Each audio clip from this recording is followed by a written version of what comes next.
Welcome back to Almost Above Average. I am Chris McIntyre, and today I was joined by Jonathan Travis, a software developer from Fayetteville, North Carolina. So we kick things off by talking about how this podcast got started, and we delve into some personal stories from Jonathan's childhood and some challenges that he faced growing up. And from there, we explore some big picture topics, the current status of American society, the rise of AI and what it means for jobs and creativity, the economic ideas like universal basic income and automation in manufacturing. We also dig into the impact of federal budget cuts, the controversial role of Elon Musk in tech and regulation, and the political strategies shaping trade and the future of manufacturing. Education comes up too, especially how we need to rethink it to prepare students for the workforce and encourage critical thinking. Along the way, we reflect on personal growth and lessons learned from our experiences. It's a wide-ranging, thought-provoking conversation, and I'm excited to share it with you. Let's get into it. All right. Typically, that's how it usually works. That's how it has been working, at least. Yeah, I guess. I think that's the charge of the podcaster. Get someone on and have an intelligent conversation, or maybe not even intelligent, just an interesting conversation. But like, I don't know if I don't think I explained to you why I even started the podcast. So Almost Above Average was started because I heard a story once that kind of saved my life. And since that day, I made a connection with a story. Somebody told my story, you know what I mean? And I just really connected with it. And since then, I was like, man, if I can collect a bunch of stories and share them with the world, maybe someone else can have some help for something that they're doing. And then also along the journey, I've talked to, movie directors, nonprofit people at things that interest me, like you, Jonathan Travis. We have some interesting conversations in the sauna and some interesting debates going on. I just was thinking there's a life story, an event that changed the course of my entire life and how I view the world. I don't know that I've ever shared with you. Well, that's what the podcast is for. But before we get into it, so you're Jonathan Travis. We know each other from the gym. And a great thing about the gym that I've always enjoyed is that I meet so many people. I also get a lot of clients in the gym. It's just a great place to meet and have some good spirited debates. So yeah, I think it's fun. I've had a few guests from the gym actually on. So yeah, it's pretty cool. So tell everyone who you are. Like, I like to start everyone like with an introduction and then kind of run through where you came from, what made you who you are, that kind of thing. Grew up in North Carolina. You're born in North Carolina? Yeah, I grew up mostly in Fayetteville, North Carolina. Homegrown. Yeah, Fort Bragg, Pope Air Force Base. It was quite the adventure growing up there. I can tell you that much. Why is that? Kick ass and chew bubble gum was no joke, except to be a little bit more profane with the languages where I grew You're pretty up. country out there, huh? No. So Fort Bragg, for those who don't know, and it is called Fort Bragg again, is where they do a lot of boot camp training and whatnot. But it's also home of airborne rangers, and then every major military group in the U.S. trains there at some point. Ordnance, live fire, all that kind of stuff. And I have some fun stories about that, but that's not today. So you grow up and then you go out on the town as a young adult and you're running into all these guys and they're ready to fight or you know what, and it's just an interesting situation. So I got out of there as fast as I could and moved up here to the Raleigh-Durham area where I went to NC State. So you moved out here in college? Yeah, 95. Okay. Got a college degree in computer science, and I've been mostly in software development since then. I've worked at medium to large to small companies, taking problem solving and analytics skills wherever I go. Okay, nice. And my focus has been in e-commerce development, so online checkouts and that kind of stuff, just purely by accident. And that's my specialty. I have training in every category you need to in regards to how to optimize online checkouts. Yeah, fairly regular childhood. Nothing noteworthy. Just grew up and went to college. No, of course not. That's not how it works. I was gonna say there's no such thing as normal. Come on. Right. So I grew up in a very intelligent family. So dad, very smart, family all smart. My dad's an engineer. My grandfather was an engineer. All my uncles are engineers. You're an engineer? My mom's side of families, technically, I'm a software engineer. That's what I use. Same skill set, different medium, right? So that was my drive and my focus. And then I'll get to the story about why it changed. But ADHD, hyper focus, hyper research, all that kind of stuff played into it. So growing up and being able to learn under educational constraints at the public school system was a challenge. And then when I got to college, it was a different challenge. So it was a lot of work to get through my childhood. And I was also, I may not look it now, but I was a skinny kid, like super skinny kid with glasses that got bullied to high hell and back as a kid. So it was You were? rough, but I grew from it. Yeah. How did that affect your growing up, being bullied? Well, between that and the engineering parenthood, there was a lot of having to learn to fend for myself, having to center my self worth, and having to be the one that fixes my own problems. Yeah. Knowing that there's going to be rough days and just trying to figure out how to get through them and move on. So failure is not an option. You got to survive and you got to get through these hardships. You got to learn to fight. You got to learn to push back. You got to learn how to talk and communicate and interact and make friends with people. Like there was one situation I was out on the P track doing laps, and another kid that I had problems with went and told another kid that I had said some mean stuff. And then he came and told me, he's like, that guy's going to kick your ass. I was like, all right, cool. That's going to be fun. So Yeah, I caught that'll up be to cool. him. Yeah, I knew that guy was lying, so I didn't worry about that part. So I talked to him. I was like, I don't know what that guy said. I don't know who you are. My name's blah, blah, blah. And he and I became longtime friends for Yeah. years, like Funny best how that friends works for out. years. I became friends with almost everybody that I got in a fight with, except for one kid. Fuck that kid. Yeah, it's, But yeah, and then you went to NC State. mm-hmm. And I ended up going back to Fayetteville State to get my degree, which is a minority college in Fayetteville. That was a lot of fun. I really enjoyed that. A lot of good Yeah. friends down there too. Nice. I didn't know Fayetteville had a college. Yeah, Fayetteville has Fayetteville Technical Community College and then Fayetteville State University, the Broncos. Okay. I thought Fayetteville, I always thought of it as a very country place, but I never really spent time there, you know? So what is there to do in Fayetteville growing up? Chew bubblegum and you know what else and move on. That's it, huh? Well, it's a diverse group because of all the different people from all over the world. So you make friends with some, and there's all sorts of shenanigans as kids. But we didn't have the big town anchors or the allegiances to schools and the groups that I rode with. So it's just doing stuff with friends and getting into trouble and trying not to get caught, kind of stuff. Right. Well, that's good. At least you didn't go down a dark, dark path. Nah, you do Yeah, what you got to do. I guess. I suppose. But I also grew up with a grandfather who survived like World War I, World War II, the Great Depression, and hearing from him and knowing what he overcame and looking at what I was in the middle of, like, yeah, this isn't as bad. Right. And that mentality of recognizing the juxtapositions has always been beneficial for me to look at a situation. All right, well, what do I do? What's my next step? What do I do next? Yeah, what do you think about our situation in America right now? I always want you to be more specific, but part of my Are you ADHD, excited right now about how things are going in America? I'm excited and scared at the same time. There's so many things at play between what some people will call fascism, what some people will call the constitutional crisis. I just read 3 new articles about stuff that happened today that I just don't know how to reconcile. And then you have AI coming on the other side. You have the stuff happening in Ukraine, stuff happening in China. And being who I am, I've been seeing most of this coming for, months, weeks, maybe even years.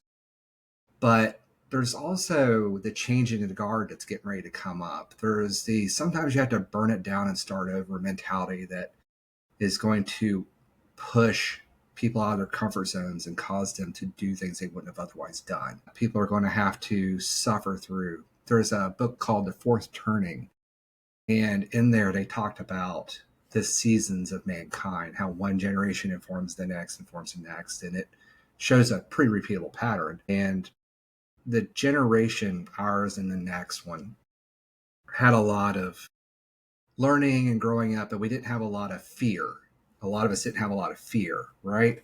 Like we weren't worried about starvation. We weren't worried about plagues. We weren't worried about world wars as much. I am And now. Plagues and wars. plagues, yes, wars. That's the thing I keep arguing with others. Like a world war is just not going to be what people think it is.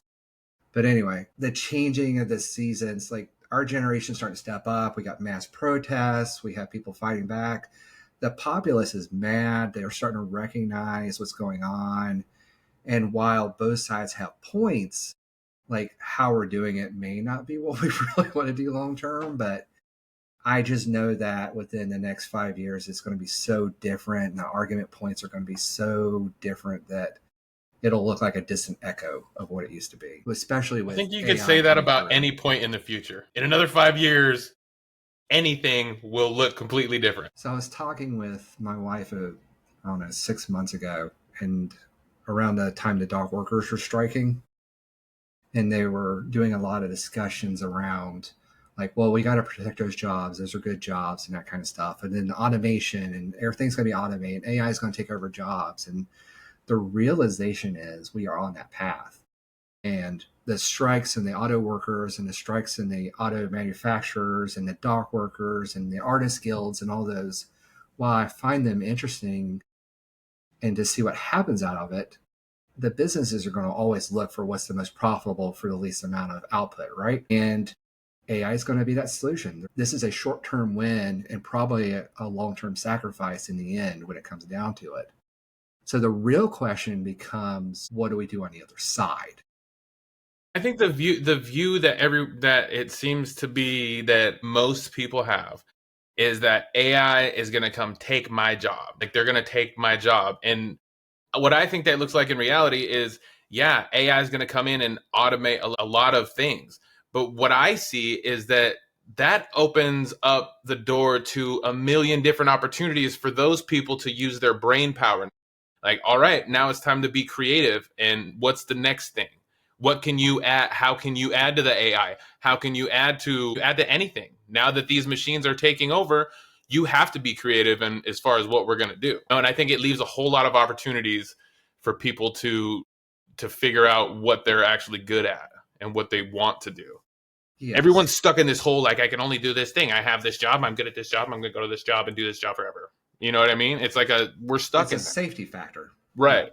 Exactly. But the problem with that argument, so have you heard of people using the printed press analogy for how AI is going to change society? So before the printing press, when a book would need to be created, you hired a scribe to copy Mm-hmm. the book. That's what monks used to do. That's how we had all the copies Mm-hmm. of the Bible and all that kind of stuff. Right. Printing press came along and everybody's like, oh, all the scribes are going to lose their jobs, right? And they did. That's what happened. You had a few for specialty stuff, but most of them lost their job. But then the printing press picked up, and book sales became Or that easier job because changed to a printing press operator. right, or somebody that made paper, or Right, somebody that right, helped right. distribute product. Like new Paperboy. jobs became available when the old jobs went away. But that's not necessarily the case with AI, and I think that is something that a lot of people forget. So if you train AI to create, let's do the movie industry. If you train AI to create a character, you're like, oh, the actors, they'll have to find new jobs. And you're right in some degree. But then it takes over this next thing, and it takes over this next thing, and it takes over this next thing. And before you know it, they've taken over everything. And then you're talking about a great example is prompt engineers. Did you hear about prompt engineers? How that was going to be Mm-hmm. the hottest job? And there's nothing. There's no such thing. Everybody does prompt engineering now. And before you know it, there's the code's writing its own prompts and making it even easier for you. Now you just talk to it. You don't even have to figure out prompts anymore. And the simplification and the removal of that logic and the thinking, or even understanding the fundamentals of how that works, changes the skill set necessary to do it. And And it changes as all the time. You have to constantly evolve your own knowledge with it because it's also changing. sure, and it's going to evolve to the point where we can't keep following it anymore. Yeah. So Right. that's happening with circuit design right now. If you look up AI circuit design, it's creating circuits that engineers have no idea how it works. And we probably won't figure it out before they iterate it to the next one that's even Yeah. better. And then we don't know how Yeah. to. They're just going to take off with the fucking technology. Right, but do they leave us behind, or do we get to play along? Are we the doggy in Right. this role that gets to be the pet? Like, there's all these analogies What do that you come out. think? Like, what does a perfect computer model want out of existence? What does it want? Well, as a software developer, the whole concept of AGI and what software wants is just hard for me to rationalize. The being able to create a brand new independent thought is something that is just not really something I can quite grasp yet. And I haven't seen anything in AI that it's more of a statistical comparison engine. One of my buddies described it as, hey, there's a high probability that these things go together. Is this good for you? And that's how it builds out its stuff. And there's all these things like, I don't know if you saw recently, somebody took a picture of the rock and he ran it through 100 iterations and it said, make this exact image again. And it didn't look anything like it. It looked like they gave him a telephone all the way down. You know So what? It is a very disappointing moment when you're working with AI and you catch a mistake and you're like, you can tell it like, hey, don't you mean blah, blah, blah? And it'll be like, oh my God, or something, say something silly. My apologies. You're right. And then you're like, what the fuck? You're supposed to be perfect. And I start I get bitter about this perfect computer thing who's perfect 9 out of 10 times. But the one, I'm like, yeah. Persian rug flaw level stuff. Yeah. Yeah. Yeah, that's fun. I mean, I try to use it for my job, and it's just sometimes it's super helpful, sometimes it's not. But the idea of it creating stuff is so weird because it can put together new drugs, it can scan things and understand it better than we ever could. But Yeah, coming right. up with Can it original synthesize thought or genetics and like crazy shit like that? Why isn't it finding the decoding the human genome and curing every cancer? Like break down every cancer and figure out what it eats or how we kill it. Can't we do that? it is that they are doing that. That is something that's happening actively right now. They're doing cancer research to try to figure out what's going on. Well, they're There's gonna some find a cure and they'll competing. be like, "Hey, we got it, but we can't fucking give the public that because we're gonna be broke in 2 months." So Well, that's a whole different yeah, maybe problem. we can do another episode later on the pharmaceutical industry. Well, I mean, the capitalism versus utopianism, I think, is something that's going to come up as AI continues, as the rebirth of whatever the world is on the other side of this shenanigans we're going through now is. And we're going to have to decide as a new generation, what does the world look like? UBI is a great example of that. And it's What's being that? heavily universal basic income. So Universal basic income? yeah. So if AI starts actually replacing jobs or people can't work for some reason, they've had this 10 toes in when we standing on business. I'm Mr. Body Catcher, Slaughter Gangs. Visit buckedup.com today and use code McMedia1 at checkout for exclusive deals on all fitness products at buckedup.com. policy of universal basic income. And they've got it in a few places in the world, including California, where if you can't work, they give you an income from the government to sustain you, knowing that you're never going to work again or you're not going to work. Isn't that disability? Not necessarily. It's kind of like disability in a wrapper with, a little bit better bow on it, but functionally. But at some point, there's this concept of I think it's 30% is the break point at which things collapse from a job perspective. And if you go back to like the Great Depression, if they had had universal basic income and we were able to put money out and people had money to buy things and to eat and to move around, we wouldn't have had some of the problems we had back then. But they're discussing it now is like if AI takes enough of the jobs, once we hit that, I think it's theorized 30% job loss, then something like UBI has to come around because you can't replace it with jobs fast enough. You're not going to be able to grow new jobs with new pay and change the capitalism society. And at that Do you point, have to qualify for UBI? This is all theoretical at this point. Oh, it's theoretical. Okay. Now, California has it implemented. I don't know the specifics of that. But grand mass UBI is more of a theoretical discussing at point because they do believe we're headed towards that path. That's one of the fallacies I like to argue people with is we're bringing manufacturing jobs back to America. this whole concept. And there's this imagery of these automotive workers out in these manufacturing floors hauling around engines and car parts, and they think they're going to get one of those jobs with less than a high school degree or something, right? But if you look at the newest facility that I think it was Intel just built, it's a fully automated facility. There are no workers. If you look at Tesla's manufacturing facilities, they're mostly robotic. Most of the new facilities are robotic, and that's the way it's going to be. So these manufacturing jobs, as you know it, won't be hundreds of thousands of new hands-on hauling stuff around, screwing things together. It's going to be robots doing the work, and there's going to be people like me and a handful of others that supervise it, make sure it keeps working or changing it for new requirements. But it's not going to be a million new manufacturing jobs. That's just a false You know what I concept. see though? Like I think we don't we can't see into the future to the point like all those manufacturing jobs are going to go away because of AI. It's going to get automated. But all those people, technically, yeah, those jobs are going to go away. But I think in the future where we can't see new industries and new markets are going to open up because of those job losses. People are going to get creative and start, maybe we're going to start building cities underwater or some crazy shit. You know what I mean? Going to Mars. I think But we're how do you pay intuitive for enough. that, and how do you not automate that? That's the catch for me is Right. how do you have the money sustain the uprising of that kind of industry or new industries or new job prototypes, and how do you prevent them from being automated too? And that's the problem with AI that I think a lot of people forget. It's like it's not this machine replaced a little bit of work. Now we have something new afterwards. We have something that can take that work and then take the next work and take the next work and take the next work until there's none. Yeah. And I think that's the piece a lot of people are missing is, It will can it create deem new us jobs? Sure, create unnecessary. prompt engineers. And then they got gone too.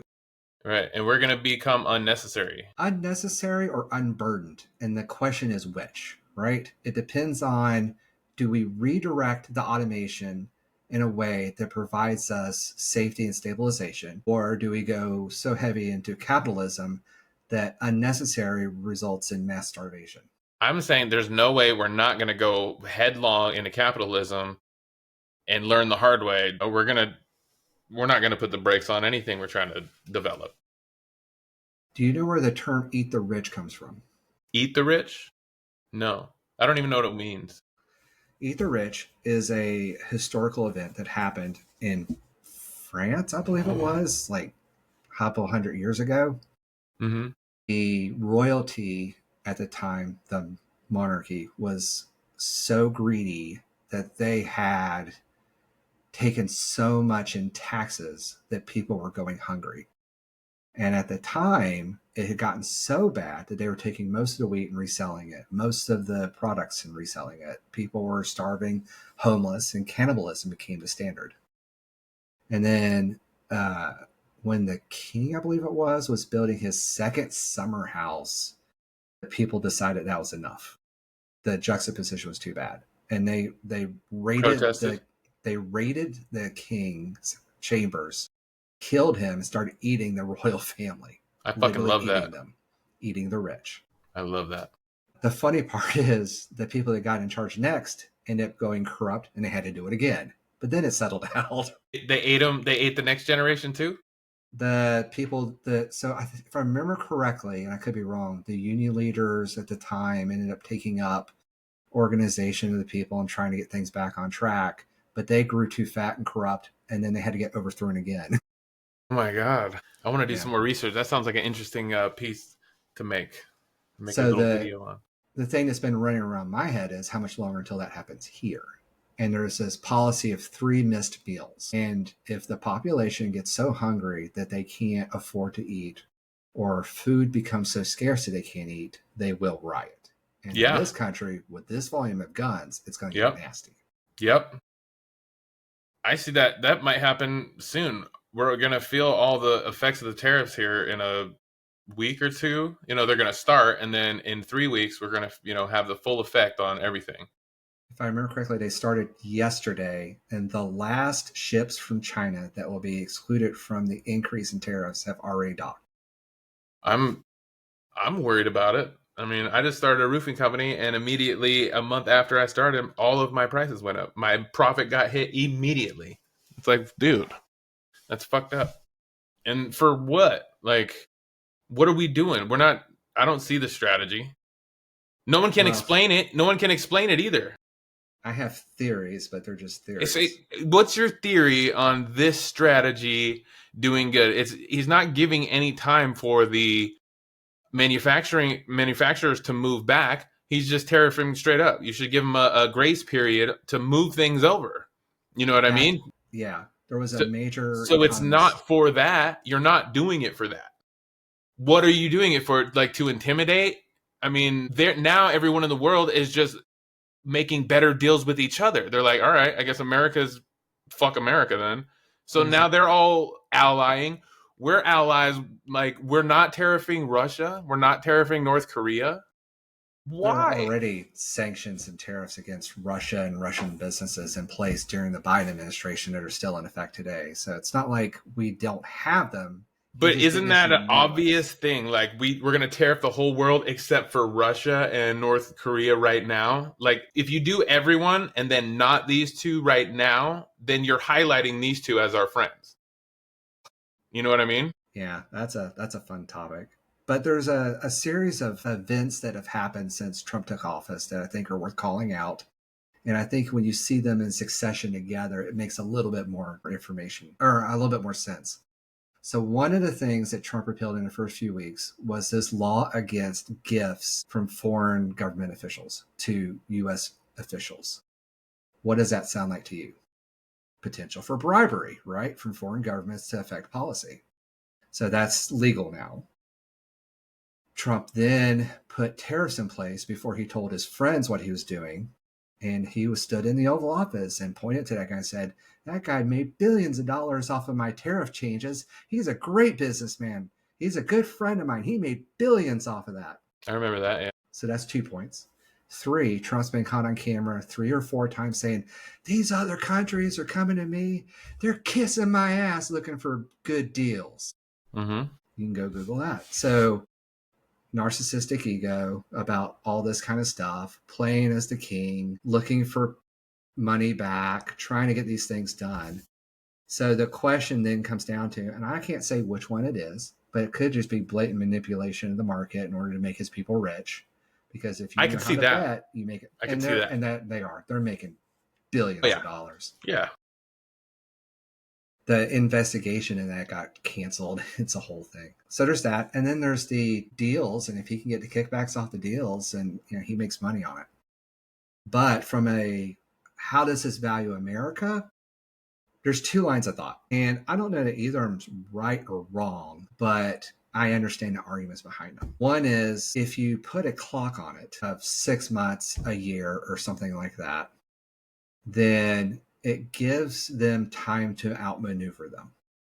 So if you haven't heard, Apple is very aggressively trying to move their entire iPhone production line to India and just announced that they're giving up on that because the skill set to make the new iPhone can't be found in India at the moment. So they're going to just stick with it until they can get India up and running. Well, why are they moving it to India? India has a 10% tariff on it, not 145%. But even at that margin, it was still more profitable for them to keep it there based on yields, whatever. So if you give them too much time, they'll work around it and figure out ways to do it. Yeah. Yeah. Right. And that's been the case for eternity, right? The other reason is they may just not do it, hope to cast him out, or hope that he folds, or they're doing it puts enough pressure to where there's more immediacy to get the factories up and running. Mm-hmm. And from what I've been able to find, a lot of major manufacturing has been very aggressive in the last few weeks at trying to build new manufacturing facilities here. Apple, I think it was Ford, Intel, and some others are all trying to upstart new manufacturing facilities there at their own cost. NVIDIA made a major announcement about manufacturing their products here in the US. But yeah, you're right. It's going to hurt all those businesses significantly long term. So now you got another problem. Is it just to put the squeeze on them until they get in line? Or is there a profitability motive behind this too? So if you take Ford, let's use Ford as the example. What is the one car company that is exempt from the auto tariffs? in the United States. Ford or GMC? Tesla. No There's shit. there's an 80-20 rule in place for the import tariffs. If you import more than 20% of your product from another country, you can get hit with a tariff or something like that. Or is that for Tesla is everyone? exempt. Is that for everyone or for That's Tesla? across the board. Tesla's the only one that is exempt. They're the only one that has 80% of their car manufactured in the US. Is my understanding. That's what I read. That sounds like special treatment. I mean, he is up there making the rules. So, I mean, what are you Word. doing, right? So Tesla stock blew up even on a 70% earnings dip, right? Their stock went up gangbusters. And he has all this money. He's gone in and destroyed all the regulatory processes that would have prevented what's getting ready to happen. So let's say Ford, who's worth a lot more money, ends up having to do a cut. They go down in value and he picks them up and he changes it out. He gets special treatment from the president anyway. And he gets an exemption for Ford. Now he owns Ford at a dime dollar price. Pushing these businesses into horrible situations, cutting forecasts, cutting values, cutting sales, putting them on their knees, allows these billionaires to swoop in, buy them up, and collect them like trading cards. And getting rid of a lot of federal employees. I'm sure there are some watchdogs in that group keeping an eye on some of that stuff that are going to get cut. So there's going to be a whole bunch of chaos unfolding. Yeah. Between the EPA cuts, the consumer fraud, business protection or whatever, protection business or whatever, those cuts, there was the cuts to the deals with NASA and the cuts to the deals with the FAA. Like, I thought I read somewhere that Musk is going to net like several $100 billion worth of new contracts in the last couple months out of this. I'm sure. I guess I would. So he's gone in, he's done his damage, and now he's dropping out before. I think he's dropping out because everyone is talking about it. Everyone like hates him all of a sudden, and he seems like a weak individual. Well, he's already done his damage though. He's accomplished his mission. That too. He went in there and destroyed every regulation that was against him. Yeah. And he assembled the database that they were looking to assemble. He's done. He can go back to doing his regular stuff. He has all the data he could ever want and need. Well, not just him, but who knows now? The Project 2025 people have it. Probably fucking Russia has it by now. Oh, I'm sure. Given that they backdoored and China announced they had it. Yeah. Yeah. God, he's a nut job. He's like trying to be the real Tony Stark. Yeah, he thought he was Tony Stark. I get it. Like, I would love to be Tony Stark too, but you got to be a good person. Tony Stark's not a good person. He's a good person. Do you know why? Did you ever hear the story about how Tony Stark, the character in Iron Man, was created? I did hear part of it. Well, hold on. Stan Lee was bad. Yes, Stan Lee. That he couldn't create a character that was horrific and make him a favorite. And that's how he came up with drunkard, womanizing, egotistical, narcissistic prick of a character and turned him into a fan favorite foundational. You forgot good person. He's a good person. At heart, ultimately. He saves at heart. So in here, like, he's a hero. Like, yeah, he all that other stuff is a facade. It's to point your eyes away from his hero and his kind heart because he's too embarrassed to let you see. Iron Man's a good person. Iron Man for president. All right. You heard it here on Almost Above Average. Iron Man is a good person. He's a kind, thoughtful soul. He did the thing that Captain America said he wouldn't. He made the sacrifice play. He made the full sacrifice. And we thank you, Iron Man. One of the greatest movies ever. Listening to Musk talk is just, oh my God, surreal. It hurts my feelings. Like, I start yelling at the screen like, today, man, dang. And it's way too long of a pause. Like, you're making everyone uncomfortable. Well, if you weren't on so many drugs, maybe it'd be easier. Yeah, if you heard him talk about drugs, he doesn't even know how to have a normal conversation about it. He said, well, just slightly depressed. At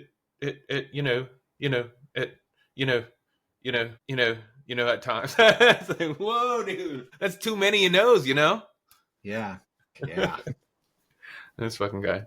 Bridge words, so much fun. No, I'm not looking forward to these tariffs though. I have a genuine fear, like, when all this stuff happens, because people get stupid, and it doesn't. You don't need to be stupid for it to affect you. It's temporary. This is temporary. The path out has already been laid out. So yesterday morning, China officially announced on CCTV that the Trump administration has reached out and asked to begin trade negotiations. They have formally announced that they are open to beginning trade negotiations. Trade negotiations are being scheduled or figured out right now. So either that happens or What did you Trump just will figure it go- out? Hey, someone's like, Trump, hey, everything we use, everything comes from China. Which is going to be funny too, because the whole point of this tariff was to stop manufacturing abroad and bring it back. But if he removes the tariffs, is he going to offend those people? And You know what it was? He found out, he's like, all my hats and shirts come from there. If we put a tariff on them, our constituents can't afford it anymore. We're not going to sell any more merch, sir. Well, we need to start trade agreement stat. Yeah, they did show the picture of the Trump for 28 hats from the White House were made in China. Yeah, that is crazy. He legit. I don't think he's paying any attention. Did you see him on Stephen A. Smith asked him a question on his show. Stephen A. Smith, he's a black guy. Oh my God, he asked him a question about Harvard, them rioting at and he talked about Harvard, and he started going on Harlem. What? And then he threatened Harvard the very next morning to revoke their tax exempt status. Yeah, and he's threatening, like, they're arresting judges. What about Kilmar Obrego Garcia? Did you see the thing today? Steve Miller just sued John Roberts, the Supreme Court judge, saying that the part of me wants to Supreme say, can you even do that? And then, of course, you can. Because he said Trump should be over the Supreme Court. He should control the Supreme Court. He should have supreme power. He should be our supreme leader, is what Stephen Miller's saying. Yeah. Good. Yeah. I always wanted to worship a Lord or whatever we do now. Well, don't forget, this guy's still like 78, so he needs cheeseburgers. But it's not that. It's the people around him that are propping him up, and like, he's not paying attention. It's the people around him that are like making all the calls. Like Hegseth, they're all, group chatting war plans and shit. That's crazy to me. Well, the problem is you're seeing the periphery. You're seeing the mistakes. You're seeing the jokes, right?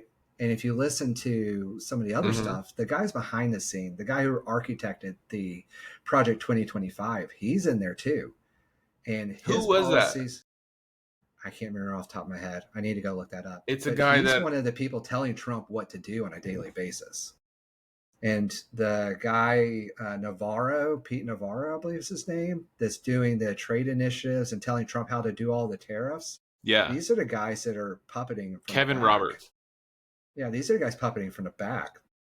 Pamela Bondi's, the Hedge Pass, Millers, these are the ones I'm not really as scared of, because it's like they're wearing masks or clown noses.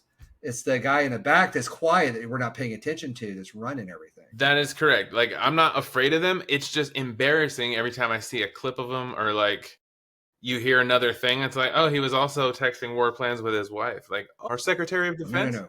It's way worse than that. You didn't hear about this? Fuck, now his what? His brother, the plumber, and his wife showed up to UN meetings to discuss international war plans with foreign dignitaries. I heard that she showed up to meetings, but the report was that she didn't show up to any classified meetings, was what I heard. Well, I don't understand why his brother, the plumber, would show up to any or ride around on the... Sometimes, dude, when I'm planning an invasion on a foreign country... Yeah. I like to call my buddies for backup. I like to plan a little bit and have it together, Yeah. That's just me. But you're talking about hope for the future. I can't see it going full civil war, even with all this stuff going on. But in all fairness, though, I am scared of what happens next. Immensely scared of what happens next. Here's my theory before we move on. I think that what he's doing is he's creating his problem, and then he's going to fix the problem and then proclaim he's the hero of the problem. Yeah, fix the problem, just like with Mexico, right? The third of people that actually only listen to him, like, he's only talking to those people. Like, the rest of us don't see right through that shit. He's only talking to them, like, oh my God, yes, whatever you say. Whatever you say. Well, that's why I was wondering if the stuff with China goes sideways, well, he'll just claim victory and remove the tariff and move on. That's what I think. Like, it doesn't matter what happens. Like, we could get attacked by China and taken over, and if he was alive, he would still be saying that we're winning, we're beating China, we've moved him back 30 yards. He's always on the side of making himself look good no matter what. No matter. Sure. You know? Yeah. And it's a weird trait to have. But I do want to keep reiterating, like, this is something that I've thought about a lot lately, is a lot of people knock him for all these different reasons, but there are truths in these veins that do need to come back and get looked at, regardless of what people feel about how it's being affected. Bringing back manufacturing, bringing up the educational level, making sure people feel safe and secure and being able to have their goods and services, like, those are things we should double back on and try to figure out how do we want to affect this so that we don't have, like we did with COVID, where we just ran out of everything, or schools failing, or this kind of stuff, or a country is just surpassing us in technological or educational and military dominance. These are things we actually do need to figure out. I think we need to rethink our whole education system too. Like, now that I'm older, my kids are still in public school. I don't like this public school system, you know? No.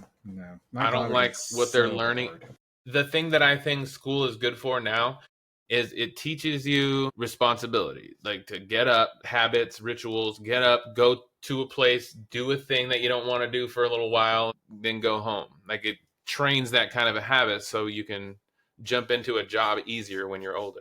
Train them for the workforce. And I don't like that, because right now I started a couple businesses, and I view work as differently now. Where I grew up, my parents working class, my mom worked for the school district, my dad was an engineer for a manufacturing company his whole life. And that's what I thought we did, right? Grew up, went to school, played sports, had fun, and then I go work in the factory now until I die, right? That's what I thought. But because of the system, that's what it teaches you to do. That's what I'm supposed to do. We're talking about it in class. What kind of job do you want to get when you get asked? Like, if I didn't know, if that wasn't presupposed onto me, I probably would have said, I want to freaking build a house on the moon. I want to fly rockets. I could have dreamed a little bit more when I was younger. Instead, I had to figure that out, that I can follow my dreams and start when I'm 38. Whatever. Yeah. It's fine. Well, that's the thing. When we ask our daughter this question, when people talk about it, we've trained her to think about, like, what would make you happy? What would make you fulfilled? Mm-hmm. What is your passion? And so we talked to her about it. She loves animals. I was like, well, what could you do with animals that would really be helpful? What would you feel good doing? She's like, get vet, heal them. I was like, that sounds awesome, daughter. Yeah. That sounds great.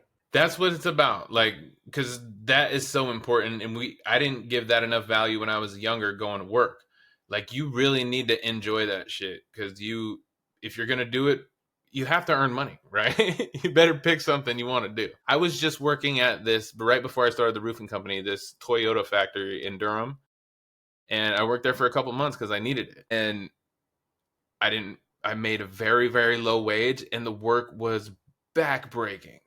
Like, I didn't have to do a whole lot, but stand there with really heavy things, but standing in one spot with a hard surface, like, the atmosphere is loud. You got earplugs, safety glasses. It's full of some kind of, smell in the air that's a chemical. Like, that's not good.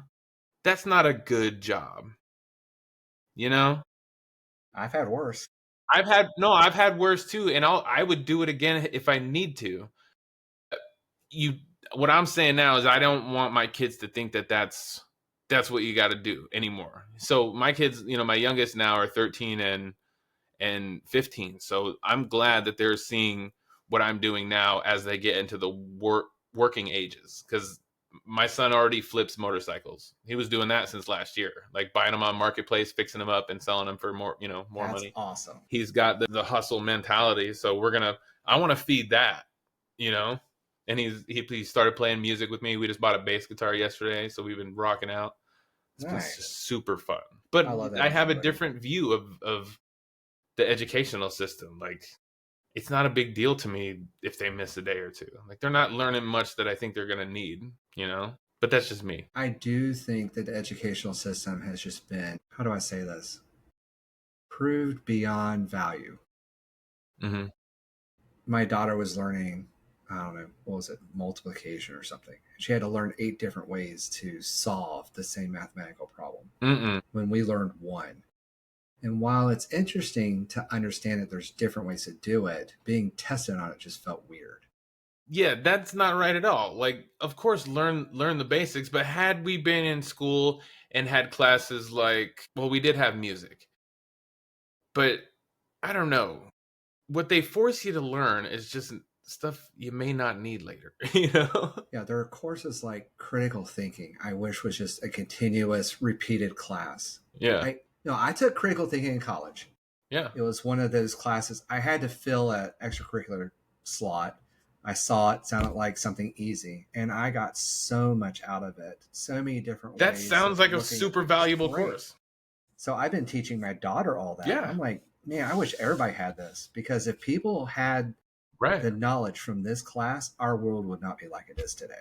Mm-hmm. It's just unbelievable how empowered I have been because of that. Or stuff like that, or maybe even if you have a little more control on your destiny, like what interests you. Like if you're interested in putting things together, then maybe your school and your curriculum is more geared around, learn some math and kind of direct you towards fields that are like that and see if you like them, and if not, make a hard switch.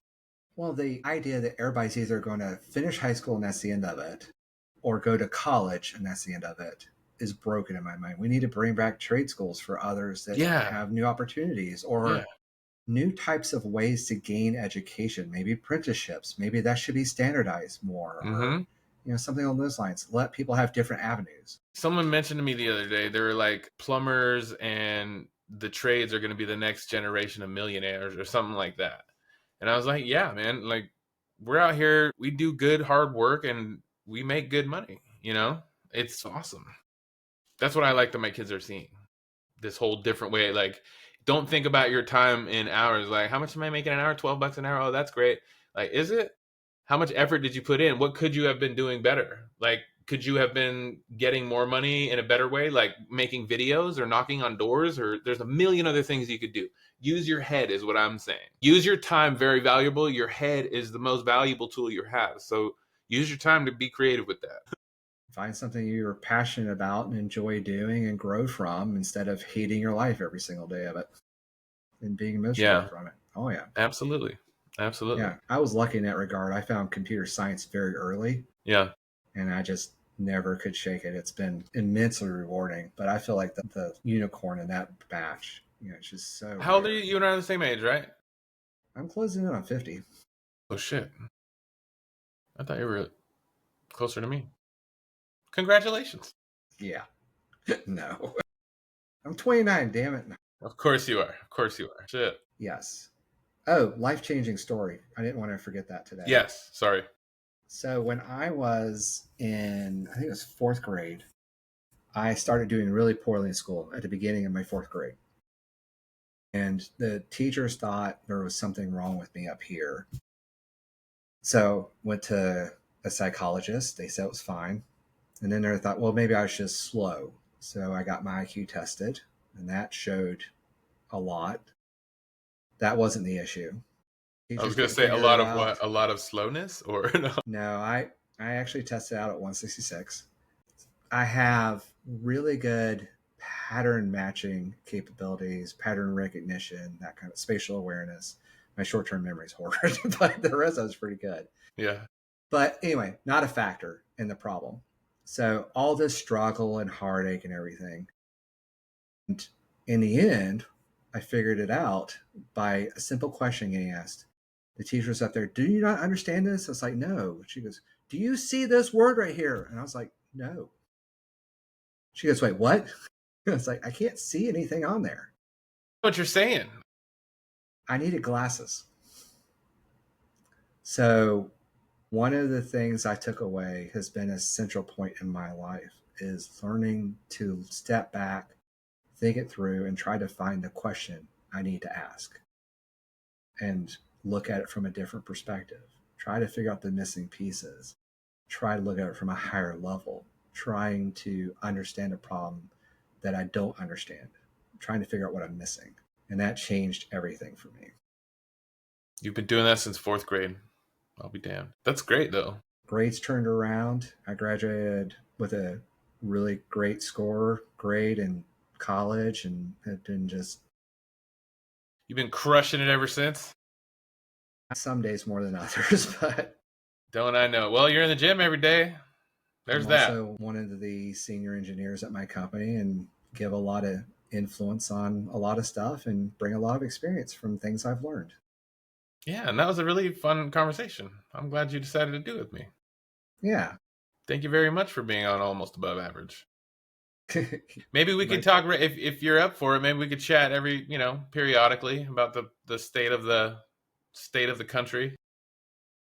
I would like that. That'd be Every fun. day I'm this close to becoming a full-time political creator. I'm this close. But what I don't want to do is turn my whole media channel into a political statement. Like I'm way too creative to pigeonhole myself as a political figure. Although I may run for a political office eventually. So there's that. I have been asked to do that as well. Hey, let's do it together, man. I'll support you. You support me.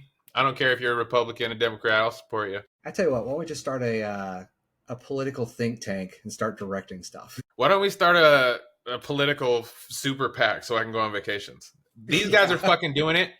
Why can't I? Well, depending on your viewpoint, I heard Mar-a-Lago's nice. Well, how about I do this? I'm going to go to the DMV tomorrow. I'm going to flip that registration to an R. I'm going to start fucking golfing every day. That's what I'm going to do. Oh, my God. I literally thought about doing that in order to be safer in this planet. Well, all right, man. Thanks, Jonathan. I really appreciate it. Thank you so much for listening to this episode of Almost Above Average. And if you enjoyed our conversation with Jonathan Travis, please take a moment to leave us a 5-star rating and a review. It really helps show. It really